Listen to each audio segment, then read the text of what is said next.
چھوٹا سا گاؤں تھا جو کہ ایک جنگل کے کنارے بات تھا۔ جنگل بہت خوبصورت تھا۔ صبح سویرے ٹھنڈی ٹھنڈی ہوائیں چلتی تھی، بادل چھائے رہتے تھے۔ گاؤں کے لوگ زندگی کی تمام ضروریات جنگل سے پوری کر لیا کرتے تھے۔ جنگل میں اور بھی سب جانور رہتے تھے۔ جنگل کے اندر ایک چھوٹا سا تالاب تھا جس میں پانی کبھی خشک نہیں ہوتا تھا۔ سب جانور وہاں سے پانی پی لیا کرتے تھے اور خوشی سے رہ رہے تھے۔ سردیوں کی آمد تھی، سب جانور اپنے گھر بنانے میں مصروف تھے۔ موسم بہت خوشگوار ہو رہا تھا، ٹھنڈی ٹھنڈی ہوائیں چل رہی تھی۔ سب جانور ایک ہی ٹینشن میں تھے کہ اپنے گھر بنا لیں، سردی بہت زیادہ ہو رہی ہے۔ پاس میں ہی چاچا الو کا گھر تھا جو کہ سب جانور کے بچوں کو پڑھایا کرتا تھا۔ وہ بچوں کو پڑھانے میں مصروف تھا، ساتھ ہی اس نے اینک اوپر کی اور گول مٹول آنکھیں مٹا کر بولا، بچوں کیوں اتنا شور کر رہے ہو؟ اپنا کام کرو۔ اتنے میں ہی باہر کا دروازہ کسی نے زور سے کھٹکھٹایا۔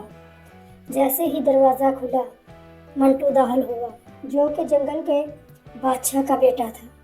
منٹو آ کر غصے سے دڑہایا اور الو چاچا نے آہ بھری ایک زور سے اور بولا، تم اپنی پڑھائی پہ دھیان کیوں نہیں دیتے؟ اپنی پڑھائی پہ دھیان دیا کرو۔ لیکن اس نے بات کو نظر انداز کر دیا۔ منٹو کہاں بات ماننے والا تھا۔ جیسے جیسے وقت گزرتا گیا، منٹو بڑا ہوتا گیا۔ منٹو جنگل کے سب جانوروں کو بہت تنگ کیا کرتا تھا۔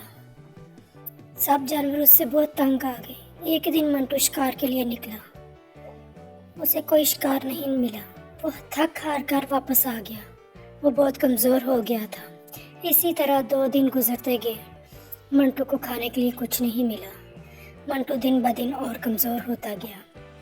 اسی طرح ایک رات چھوٹا ہرن اور ہوشیار خرگوش اس کے پاس سے گزرے۔ انہوں نے دیکھا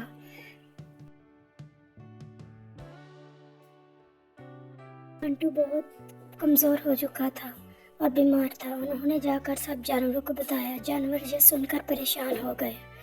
جانوروں نے فیصلہ کیا کہ اپنا کھانا تھوڑا تھوڑا جمع کریں اور سب لے کر شیر کے پاس گئے۔ شیر نے کھانا کھانے کے بعد تھوڑی طاقت فیل کی اور سب جانوروں سے معافی مانگی، جس کے بعد سب جانور خوشی خوشی رہنے لگے۔